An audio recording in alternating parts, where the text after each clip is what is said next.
Ocupa o seu lugar, meu irmão, minha irmã. E abra a tua Bíblia, no livro do profeta Jeremias, capítulo 1. Nós vamos falar sobre o chamado do profeta Jeremias, em nome de Jesus. Em nome de Jesus. Capítulo 1 de Jeremias.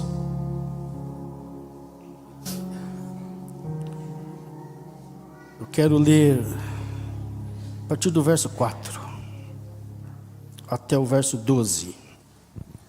Em nome de Jesus. Fica com a tua Bíblia aberta. A palavra do Senhor veio a mim dizendo: antes de formá-lo no ventre eu o escolhi. Antes de você nascer, eu o separei e designei profeta às nações. Mas eu disse: soberano Senhor, eu não sei falar, pois ainda sou muito jovem. O Senhor, porém, me disse: não diga é muito jovem. A todos a quem eu enviar, você irá e dirá tudo o que eu ordenar a você. Não tenha medo deles, pois eu estou com você para protegê-lo, diz o Senhor. O Senhor estendeu a mão, tocou a minha boca e disse-me: agora ponho em sua boca as minhas palavras. Veja, hoje eu te dou a você autoridade sobre as nações e reinos, para arrancar, despedaçar, arruinar e destruir, para edificar e para plantar. E a palavra do Senhor veio a mim, dizendo: o que você vê, Jeremias? Vejo um ramo de uma amendoeira. E respondi: o Senhor me disse: você viu bem, pois estou vigiando para que a minha palavra se cumpra.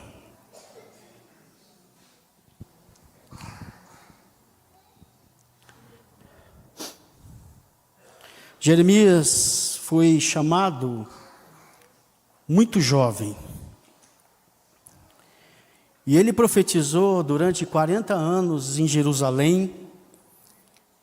Ele foi um profeta solitário, um profeta que não tinha família.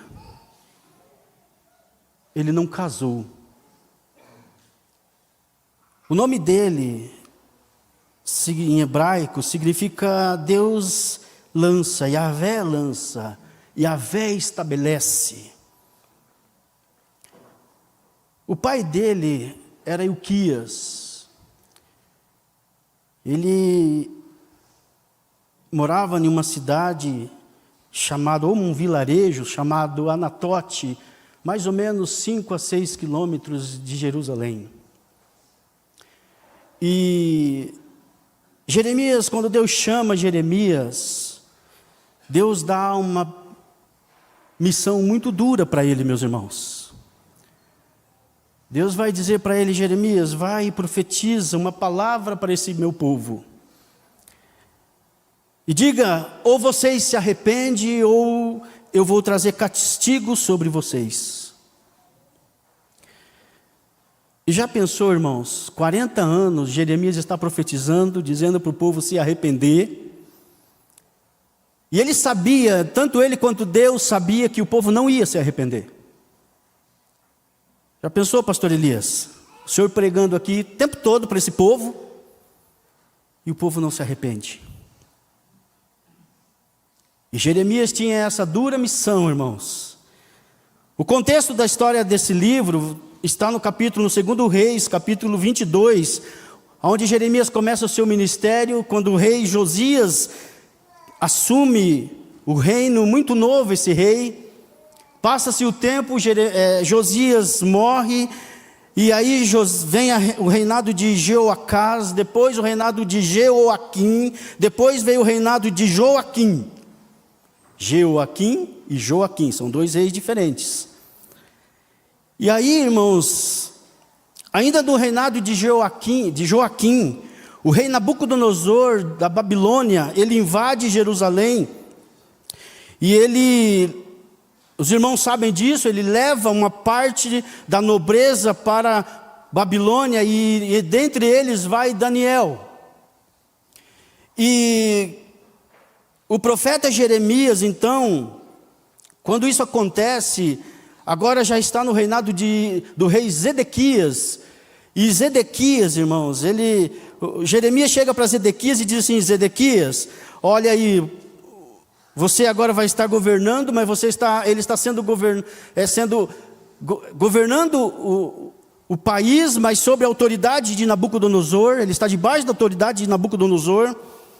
E aí Jeremias fala para Zedequias: olha, você faz um acordo com ele lá, faz um bem bolado lá, para que você se entregue para ele. É melhor para você, Zedequias. Só que Zedequias não faz isso. Ele não aceita isso. E aí ele é preso, os seus olhos são furados e ele é morto na Babilônia. E mais ou menos aqui, irmãos, é o contexto da história do ministério desse profeta. E no reinado de Zedequias, aí então vem a queda de Jerusalém. Interessante que existem algumas semelhanças entre o profeta Jeremias e o nosso Senhor Jesus Cristo. Os dois nasceram numa cidade pequena. Jeremias nasceu em Anatote, Jesus nasceu em Belém da Judéia e foi criado em Nazaré. O povo de Anatote, eles rejeitaram o profeta Jeremias. O povo de Nazaré rejeitou Jesus. Interessante que os maiores opositores do ministério de Jeremias foram os líderes religiosos. Os maiores opositores do ministério de Jesus foram os líderes religiosos. O povo, irmãos, eles tinham uma fé supersticiosa no templo. O texto vai falar que quando eles iam ao templo, eles faziam do templo algo assim. Eles se sentiam seguros dentro do templo. Aqui dentro do templo nós estamos seguros. Eles faziam do templo algo assim. E aí, nos tempos de Jesus entra no templo e vê lá aquele pessoal fazendo comércio. Jesus pega um chicote e espanta aqueles cambistas, tira todo mundo do templo e ele diz: aqui é a casa de oração para todos os povos. Jesus e Jeremias, eles choram por Jerusalém. Jeremias, ele diz assim: oxalá que oxalá que a minha cabeça se tornasse águas e os meus olhos em fontes de lágrimas, então eu choraria dia e noite os mortos da filha do meu povo. Jesus também um dia ele chega diante de Jerusalém e ele chora diante daquela cidade e ele diz assim: Jerusalém, Jerusalém, quantas vezes eu quis ajuntar você como uma galinha junta os seus filhotes, mas você não quis. Semelhanças do ministério de Jeremias e de Jesus, irmãos, são tamanha que um dia perguntaram para Jesus pergunta melhor para os seus discípulos e ele diz assim: quem vocês dizem que os homens estão dizendo que eu sou aí? E aí uns disseram: o senhor se parece com Elias. E outros disseram: o senhor parece com Jeremias. Tamanha semelhança de Jesus com Jeremias. E diante disso, do chamado de Jeremias, irmãos, a gente precisa entender algumas coisas. Primeira coisa que nós precisamos entender sobre o chamado deste homem. Agora no versículo 4 que a gente leu. Veio a mim a palavra do Senhor. Quem nos chama é Deus, meus irmãos. Você não está aqui por acaso. Foi Deus que te chamou. A iniciativa sempre é do Senhor. Ele sabe quem e quando usar alguém. Outra coisa que a gente precisa entender, versículo 5. Antes que eu te formasse no ventre eu te conheci, e antes que caísse da madre te santifiquei as nações e te dei por profeta. O chamado que Deus faz, irmãos, não é algo assim do nada. Deu de repente aconteceu. Não. Não é repentino. O chamado de Deus, irmãos, é bem bolado. É bem planejado.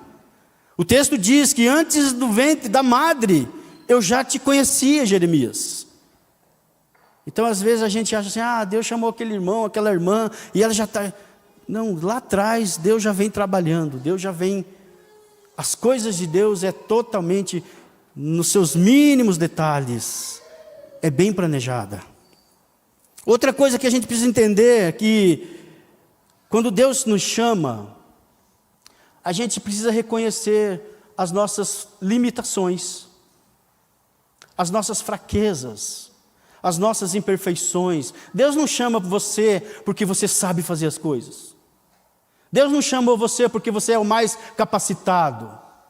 Deus não chamou você porque você canta bem, porque você prega bem, porque você administra bem, porque você é o melhor de... Não. Deus chama você apesar das suas imperfeições, apesar das suas fraquezas. Só que as fraquezas, elas não podem também nos colocar como desculpa. Porque esses homens aqui da Bíblia, eles deram as suas desculpas quando foram chamados. Moisés, por exemplo, quando Deus chama ele, ele diz: eu não sei falar, Senhor. O próprio Jeremias, Gideão: Senhor, eu sou o menor da minha casa. Isaías, quando Deus chama ele: Senhor, eu moro aqui, eu sou um homem de lábios impuros e moro no meio de um povo de impuros lábios.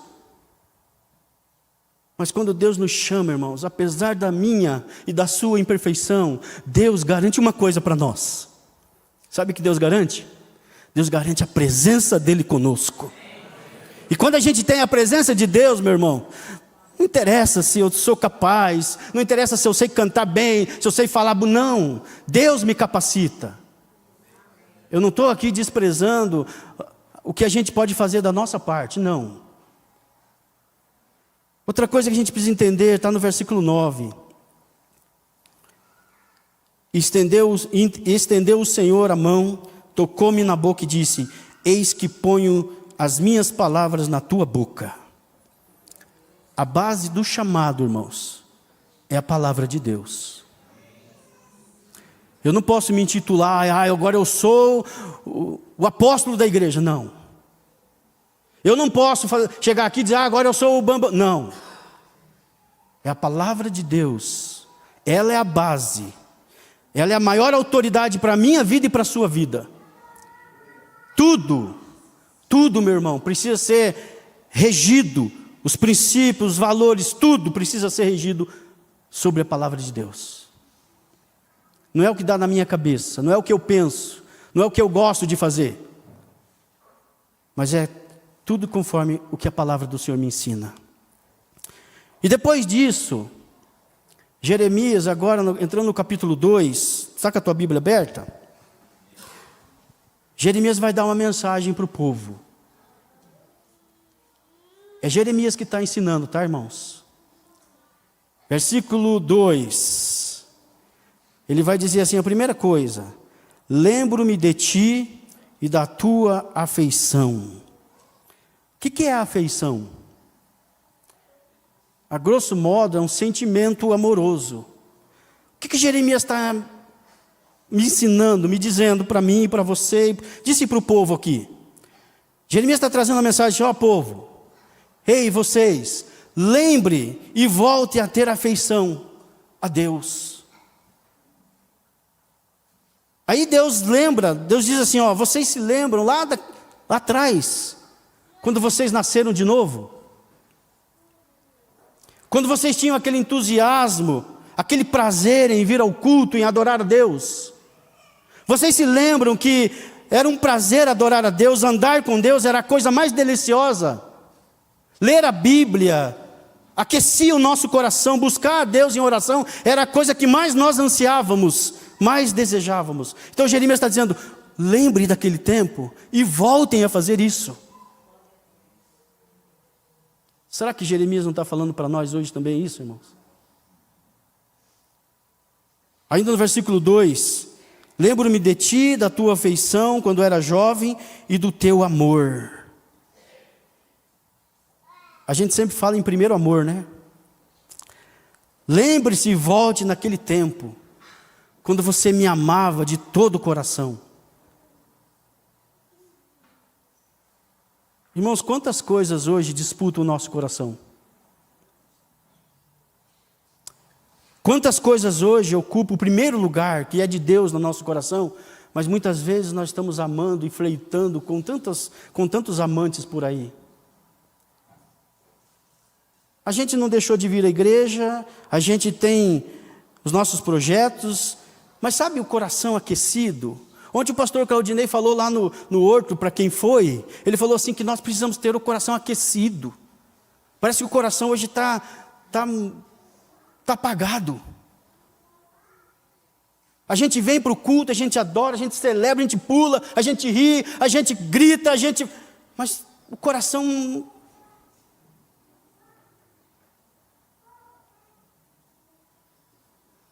Se vocês perceberem, vocês vão ver aqui que o povo lá de Israel, eles iam ao templo, eles tinham quase que uma espécie de adoração ao templo, eles faziam do templo um amuleto espiritual para a vida deles, na verdade eles idolatravam o templo,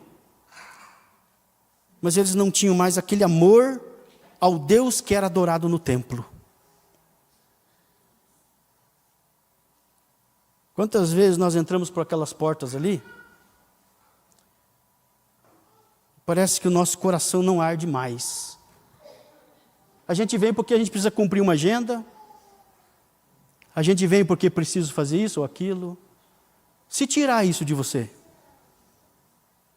pastor Elias chegar aqui hoje, falar assim, nós vamos contratar uma equipe aí, a equipe vai cantar, a equipe vai administrar as crianças, vai administrar a adoração na igreja, vai administrar a mídia, vai administrar tudo, e vocês vão ficar no banco. Todos nós que temos cargo na igreja, desde lá das crianças, desde o pequenino, amanhã você estaria aqui com o mesmo entusiasmo sentado no banco adorando a Deus?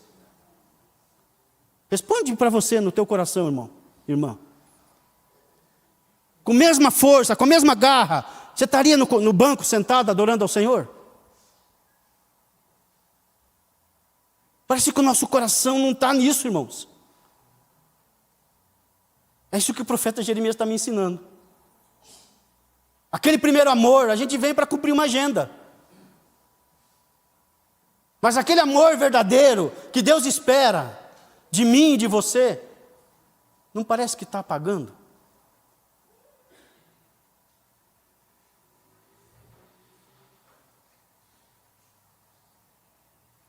Jeremias está dizendo, povo, lembre-se desse primeiro amor e voltem a fazer aquilo que vocês faziam de coração para mim.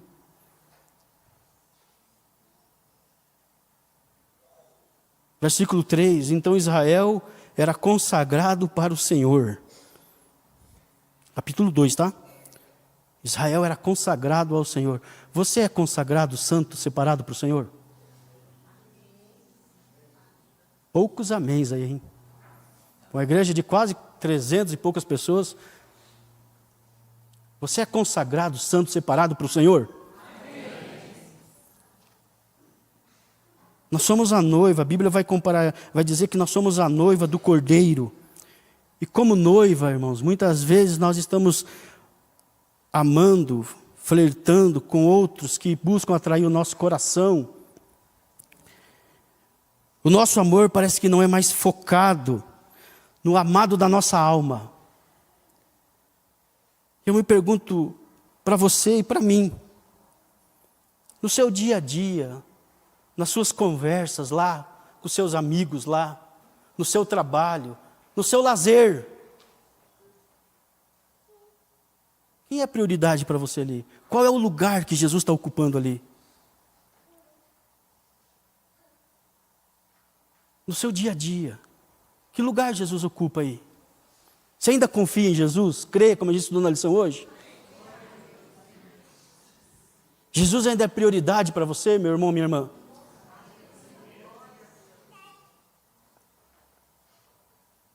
Lembre-se, volte a ser santo, separado para o Senhor. Você que é santo, consagrado para Ele. E aí, Deus olha para esse povo que abandonou isso. E o povo vai abandonando cada vez mais Deus. Deus olha para eles, o capítulo 2, versículo 5. Assim diz o Senhor, o texto, que os seus antepassados encontraram em mim, para que me deixasse e se afastasse de mim. Eles seguiram seus ídolos sem valor, tornando-se eles próprios sem valor. O que Deus está dizendo aqui? Vocês se afastaram de mim. E não é do afastamento físico, irmãos.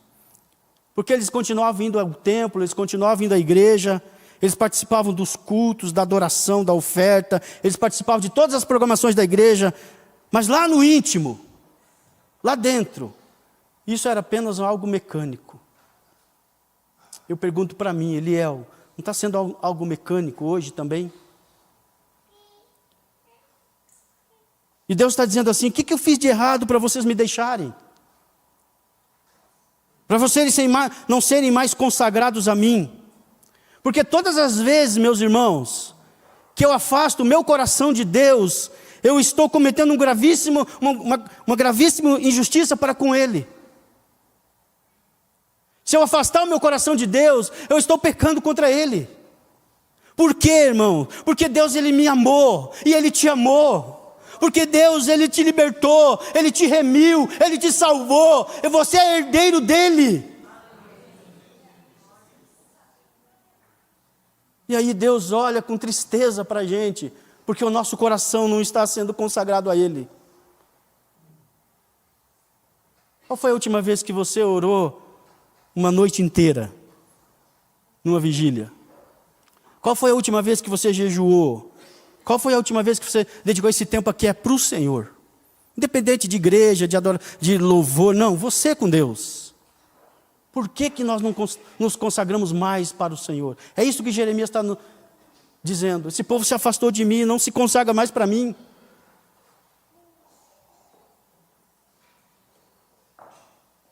Versículo 6.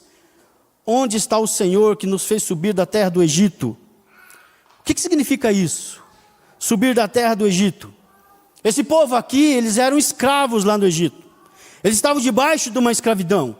E Deus vai lá e liberta esse povo. Mas mesmo Deus libertando esse povo abandona Deus. A Bíblia diz, irmãos, que eu e você, que nós também éramos escravos da carne, do mundo, do diabo. Mas o Senhor Todo-Poderoso, Deus da nossa vida, foi lá e nos resgatou da mão do inferno. Ele foi lá e rompeu todas as cadeias. E agora, você que é uma nova criatura em Cristo Jesus, você não está mais debaixo dessa escravidão, você é livre no Senhor. Então por que eu e você não nos consagramos mais para o Senhor? Versículo 6 ainda. Ele nos conduziu pelo deserto, por uma terra árida, cheia de cova, terra de seca e de trevas, pela qual ninguém passa e onde ninguém vive. Deus protegeu esse povo do calor do dia, com a nuvem, protegeu do frio, com a coluna de fogo. Deus livrou eles dos inimigos. Deus deu roupa para eles que não eram gastas. Deus abriu fonte de águas para eles. Deus deu um maná do céu para eles. Deus protegeu esse povo. Deus guardou, Deus guiou.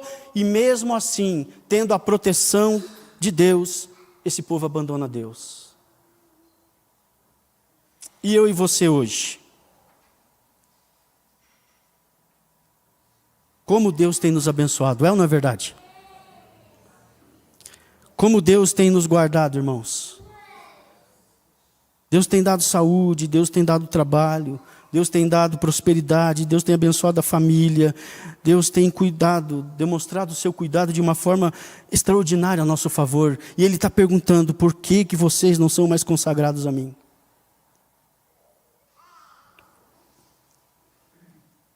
Versículo 7. Eu trouxe vocês a uma terra fértil, para que comesse dos seus frutos e dos seus bons frutos.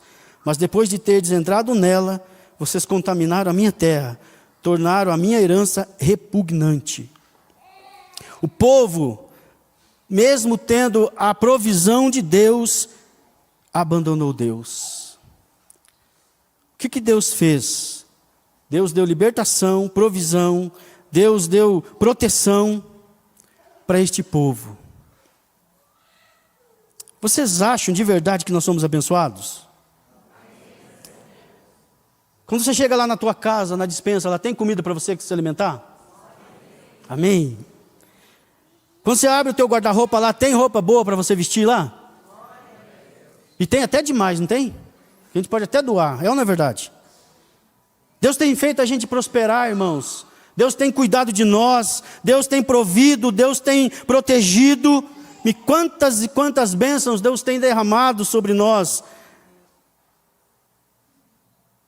Mas muitas vezes nós nos afastamos dele, mesmo tendo a provisão dele. Quantas vezes as bênçãos de Deus são a causa de nós nos afastarmos dele.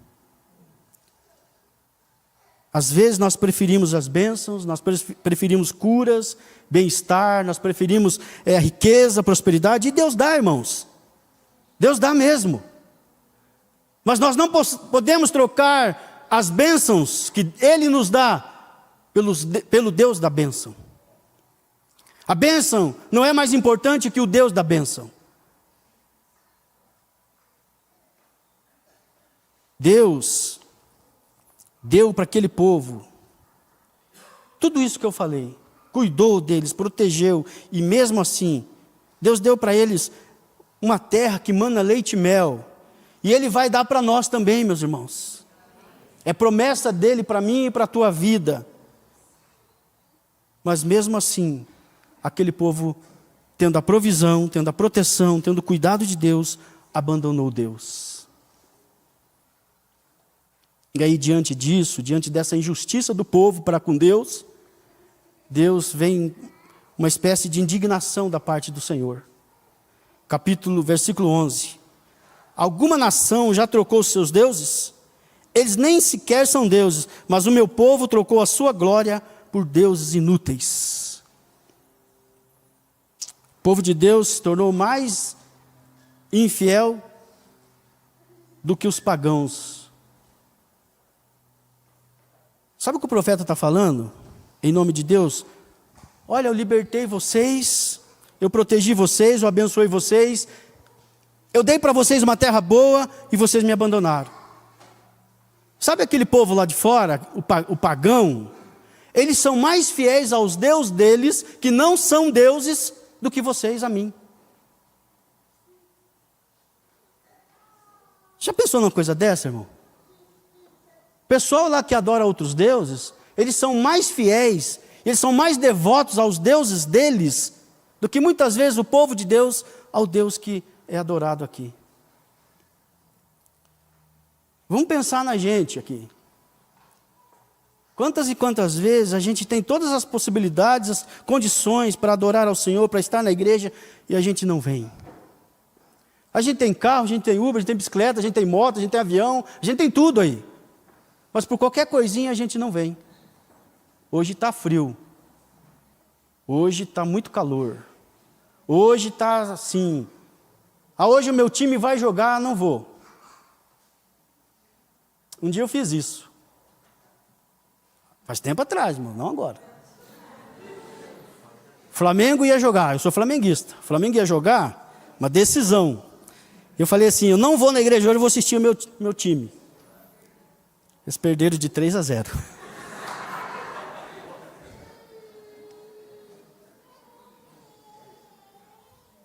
Às vezes a gente está trocando a glória de Deus, do Deus vivo, por aquilo que não é de nenhum proveito.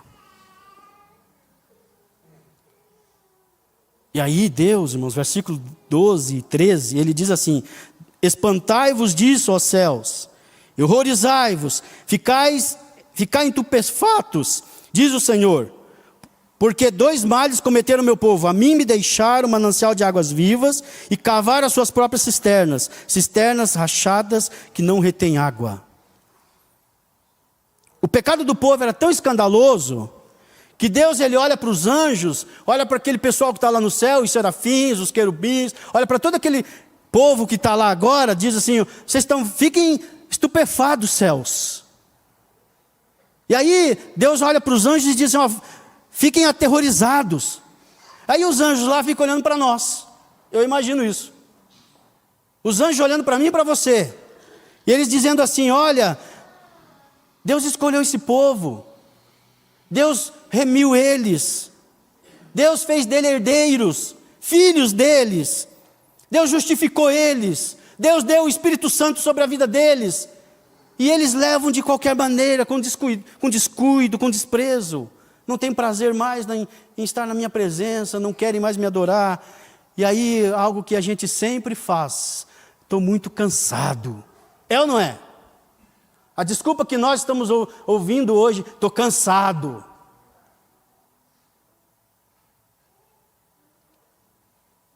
Eu tenho certeza, irmãos, que você e eu, nós temos a noção de que não existe plenitude de alegria a não ser na presença de Deus. Você pode fazer uma linda viagem, pegar um avião aí, conhecer países maravilhosos. Você pode ir num belo restaurante, comer a melhor comida que ele possa ser servida lá. Você pode ir numa loja do shopping da cidade, comprar uma linda roupa para você. Você pode ter galgar os melhores empregos de uma empresa aí, mas isso não vai trazer plenitude de alegria para a tua vida. Você só terá plenitude de alegria na presença de Deus. Deus, Ele é a fonte das águas vivas. Então, se Deus é a fonte de águas vivas, e a nossa vida depende dEle, Ele precisa ser o mais importante para mim e para você, meu irmão, minha irmã. Ele precisa ser o centro. As pessoas hoje estão procurando aí recursos, coisas fantásticas, extraordinárias, coisas mirabolantes por aí. Estão procurando aí tantas coisas aí. Eles vão e até acham, até conseguem. Coisas mirabolantes, frases motivacionais, palestras que faz você pular para cima. Mas isso passa, isso acaba. E aí se não acha aqui, vai lá no outro lugar, vai lá no outro, e fica pulando para lá e para cá. Sabe por quê, irmãos? Isso não traz plenitude de alegria para a nossa vida. Plenitude de alegria para a nossa vida é na presença do nosso Deus Pai. Todo tempo você vai ficar procurando isso. Esse ano você procura, ano que vem procura mais um pouco, e nunca vai se sentir satisfeito.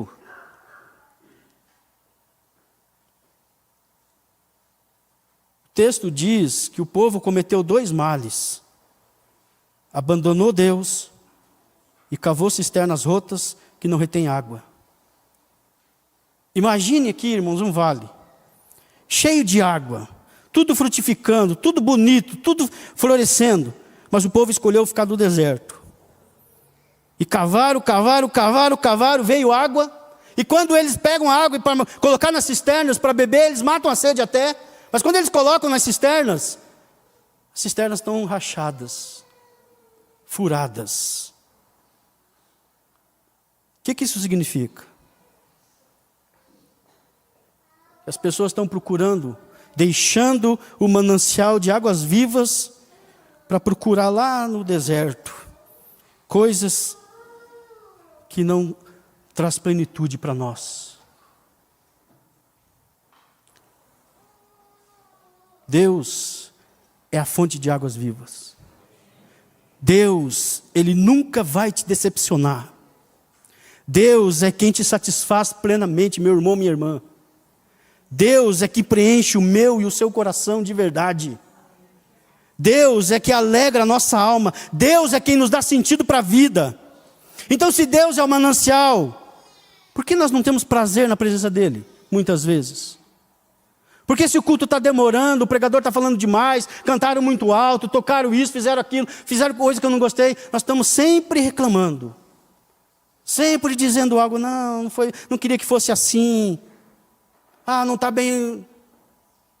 Nada nos satisfaz. Você não veio para o culto para satisfazer você. Não. Você veio para o culto para entregar o teu culto ao Senhor. Deus precisa sair daqui feliz. Deus precisa ficar contente. Mesmo que a palavra seja dura. Mesmo que o louvor não seja aquilo que você gostou. Mas muitas vezes nós somos tão exigentes. E a gente vem olhar tudo isso e esquecemos de adorar. Esquecemos. E aí Deus diz assim: o que foi que eu te fiz, meu povo? Para vocês me abandonarem. Vocês estão deixando o banquete que eu dei para vocês. Estão procurando cisternas rachadas. Um dia um jovem falou para mim assim: Léo, eu tenho que curtir a vida, eu estou jovem ainda. Eu tenho que aproveitar, porque o tempo passa tão rápido, né? Daqui a pouco vou ficar velho, daí... Aí eu disse para ele: um dia eu fiz isso também. Um dia eu estava com esse pensamento também. Só que um dia eu entendi que só na presença de Deus é que existe plenitude de alegria. Lugar de jovem curtir é na casa do Senhor, é na presença do Senhor. Então quando você vê um jovem pulando aí, esperneando aí, gritando, irmão, glorifica a Deus. Exalte ao Senhor, porque ele está desfrutando da presença do Senhor. Não fica criticando, não. Porque quem tem o Espírito Santo de Deus não pode ir a lugares que o Espírito Santo não está. Você tem o Espírito Santo de Deus?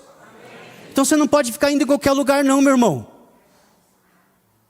Mas o que tem eu tomar um negocinho lá naquele lugar, Léo?